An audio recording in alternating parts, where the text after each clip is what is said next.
Hello guys, Shivam है। स्वागत है आपका हमारे चैनल कोडरस्यू में। उम्मीद करता हूँ आप सबकी तैयारी अच्छी चल रही होगी।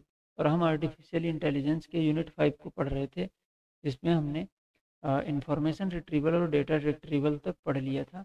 और आज हम पढ़ेंगे मशीन ट्रांसलेशन के बारे में। तो मशीन ट्रांसलेशन क्या होता है?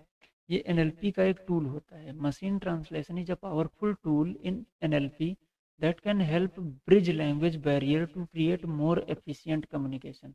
तो देखो क्या होता है, जब हम कम्युनिकेट करते हैं मशीन से, तो हम कुछ अपनी लैंग्वेज में बोलते हैं। उसके बाद क्या होता है, एनएलपी से वो मशीन्स जो हैं वो एनएलपी के द्वारा अ, हमारी लैंग्वेज को समझ पाने में सक्षम होती हैं। लेकिन उसको और भी बेहतर बनाने के लिए, एफिशिएंट बनाने के लिए मशीन ट्रांसलेशन का यूज होता है। वो ट्रांसलेट कर देता है हमारी लैंग्वेज को किसी और लैंग्वेज में। ठीक है। NLP is a technique that allows computer to comprehend human speech. The combination of NLP and deep learning may be utilized to automate language translation. वही है ना, जैसे हम लोग कुछ भी बोलते हैं तो वो किस हिसाब से वो अंडरस्टैंड कर रहा है, ये बेसिकली एनएलपी और मशीन लर्निंग, मशीन ट्रांसलेशन से ही होता है। तो इसके कई सारे टाइप्स होते हैं। There are 4 different types of machine translation in NLP. इसके टाइप्स की डेफिनेशंस पढ़ने की ज़रूरत नहीं है, इतना काफ़ी है, ज़्यादा पूछा नहीं जाता है। तो टाइप्स याद कर लेना ताकि लिख सको।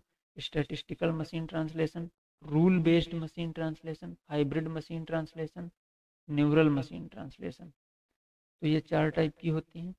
इसके बाद आता है speech recognition. Speech recognition in AI works by converting spoken words into digital signal that can be analyzed and interpreted by machines. The process involves several steps, including signal processing, feature extraction, acoustic modeling, language modeling, and decoding. Speech recognition जैसे हम लोग पहले, पता नहीं आप लोग जानते हैं या नहीं, लेकिन हमारे विंडोज़ में एक होता था सिस्टम स्पीच रिकॉग्निशन का, जिसमें हम लोग बोलते थे तो बोलने से ही सारी चीज़ें खुल जाती थी। जैसे हमें कंप्यूटर, माई कंप्यूटर खोलना है तो हम लोग बोलते थे ओपन माई कंप्यूटर, वैसे खुल जाता था। तो वो कैसे क्या होता था, उसमें तो पहले तो इतना कुछ था नहीं। लेकिन ये क्या करता है, मतलब अ, जो सिग्नल प्रोसेसिंग के ज़रिए इसमें सिग्नल्स से वो, मतलब हमारी लैंग्वेज को समझ के वो चीज़ जनरेट करता है। जैसे हम जब भी बोलेंगे तो वो डिजिटल सिग्नल्स के द्वारा जो है हमारी लैंग्वेज को अपने लैंग्वेज में ट्रांसलेट करके समझ जाता था कि हम क्या चाह रहे हैं। तो ये वर्क कैसे करता है? The speech recognition model works by analysing your voice and language. वही चीज़ मैंने बताई कि वो हमारे लैंग्वेज को ही समझ जाता था अपने सिग्नल्स में। Identifying the words you are saying, जब हम लोग बोलते हैं तो वो वर्ड्स को आइडेंटिफाई करता है। Outputting those words with transcription accuracy as model content और text data on a screen. तो देखो ये सारी चीज़ें ऐसे नहीं होती हैं। सबसे पहले क्या होता है, मॉडल्स को ट्रेंड किया जाता है। बहुत सारी चीज़ें लिख के, बता के, बोल के सारी चीज़ें उसे ट्रेन किया जाता है। जब बहुत सारी ट्रेनिंग, अब ट्रेनिंग कोई छोटे मोटे डेटा पे नहीं होती, बहुत ह्यूज अमाउंट का डेटा होता है।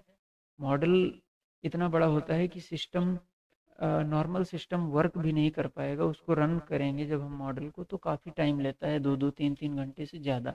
मतलब ये तो नॉर्मल है। लेकिन जो बड़े बड़े मॉडल होते हैं वो और ज़्यादा टाइम लेते हैं। इतना ज़्यादा डेटा होता है। तो इतने ज़्यादा डेटा पे उसे ट्रेन किया जाता है, उसके बाद जो है हम लोग जब बोलते हैं तो वो वर्क करता है। इतना आसान नहीं होता। The field of speech recognition has grown exponentially over the past decade, with ASR systems popping up in popular applications we use every day, such as TikTok, etc. इसमें बहुत सारे ऐसे हैं। टिकटॉक थोड़ा ज़्यादा पुराना है तो बंद ही है, इंडिया में कोई कुछ कह ही नहीं सकते। तो ये स्पीच रिकग्निशन ऐसे ही काम करता है। फिर है रोबोट्स। रोबोट्स क्या होते हैं, ये इसमें ज़्यादा कुछ खास पढ़ने की ज़रूरत है नहीं। Any automatically operated machine that replaces human effort. Robot की सिंपल सी डेफिनेशन यही है कि any automatically operated machine that replaces human effort through it may not resemble human beings in appearance और perform function in human like manner. Simple चीज़ है, robots एक ऐसी मशीन है जो खुद से ऑपरेट होती है, जिससे कि ह्यूमंस की मेहनत कम हो। भाई किसी भी कंपनी में चले जाओ तो आजकल रोबोट्स ही काम कर रहे हैं, वहाँ एम्प्लॉयज़ की ज़रूरत नहीं है, वो ह्यूमन एफर्ट को कम कर रहे हैं, हालांकि इससे घाटा हो रहा है।